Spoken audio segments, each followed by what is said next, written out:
All right, this video is the second half of Module 40 that's talking about how emotions affect your thinking or cognition. So first of all, emotion from one event can bleed over into the next event. So this happens when, for example, you have people that get involved in a particular activity and get really excited about something, and then it bleeds over into something else.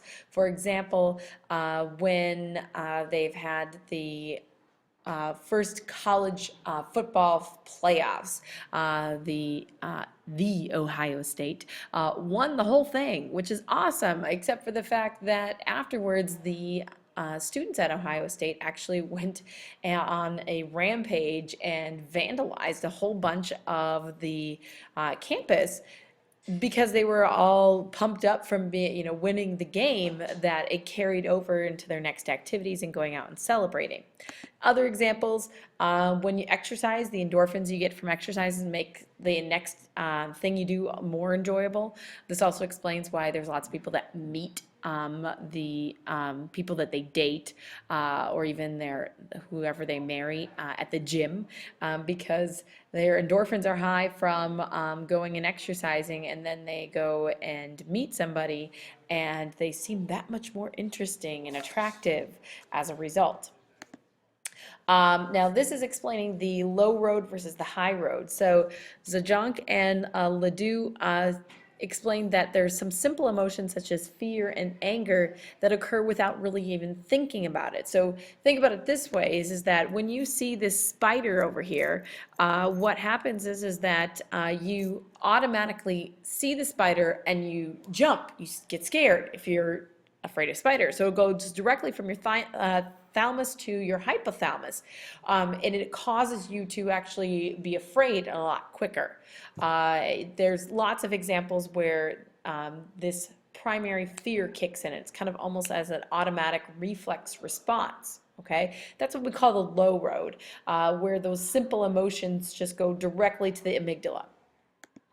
Lazarus, on the other hand, said that there are some complex emotions that, like guilt and love, that involve appraising the situation first. And so, for example, you have to think about it a bit more before you react to it, before your emotion kicks in. So that's what we call the high road. And so this is when you have to go from the thalamus to the sensory cortex to the hippocampus to the amygdala. So the high road is where you have to actually go and process a little bit more. All right, the last part of this video, I wanted to talk a little bit about expressed emotion. So this is module 41. So expressed emotion is partly having to do with your culture and how your culture affects how you express the emotions that you feel.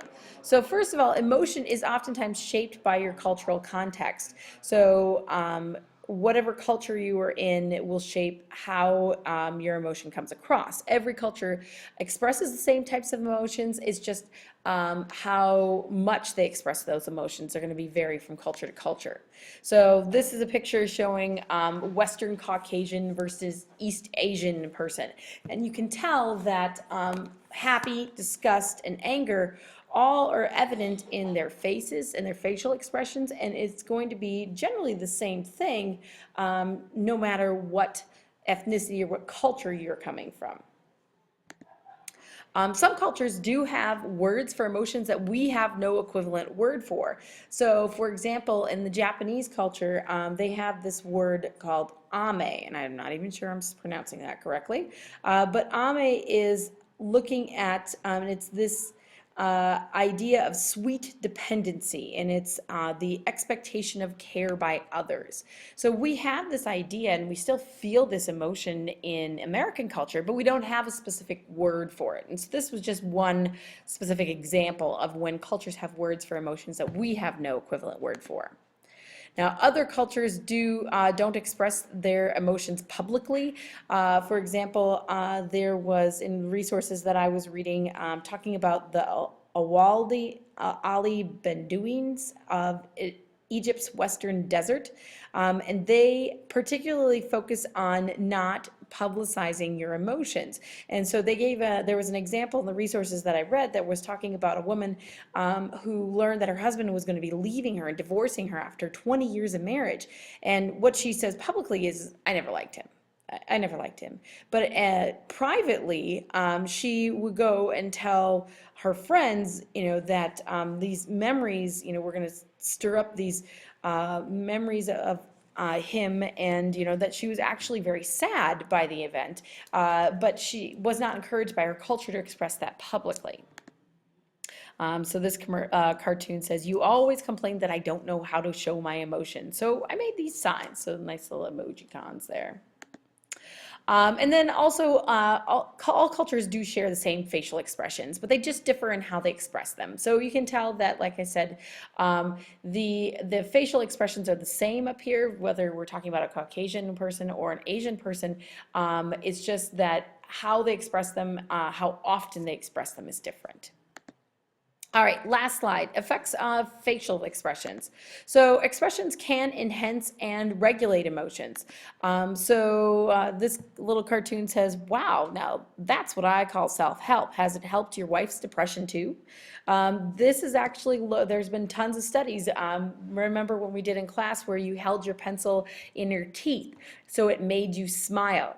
Okay, are things funnier, or things, does it help make you happier because you are actually smiling? Or vice versa, if you're going and frowning, does that make things, does it make your outlook more negative? There's even been studies that showed that Botox has actually helped some people who suffer from depression. I think a study that I read was talking about basically 90% of the people that were in the study expressed that they didn't have depression symptoms anymore after they had received Botox treatment. The final 1% said that they did have a decrease in their depression feelings. So Botox, believe it or not, can help. Botox, remember, is where they, inject the chemical where it's going to basically get rid of your wrinkles and everything. So you can't really show frowning faces anymore. So it automatically makes you happier, is what they're saying. Now you can catch other people's emotions by mimicking their expression. So, if you think about it, when, you're in a bad mood and your friend comes along and they're really happy and excited and they're bouncing around and you're just like, go away, I don't want to listen to you, because if they stay too long, what happens to your bad mood? Your bad mood goes away. Okay, so you can go and mimic what other people are doing, and just being able to mimic what they're doing will bring change your emotion, whether that be positive or negative.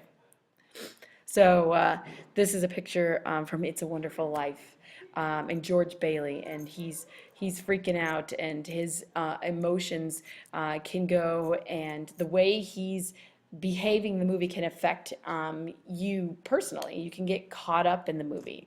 Every time I watch It's a Wonderful Life, I know how it ends in the end, but my husband thinks I'm a big sap because I'll cry at some point. But get caught up in the movie and how he's feeling, and mimicking his expression makes you sad. All right, that's all I wanted to talk about. Let me know if you have any questions.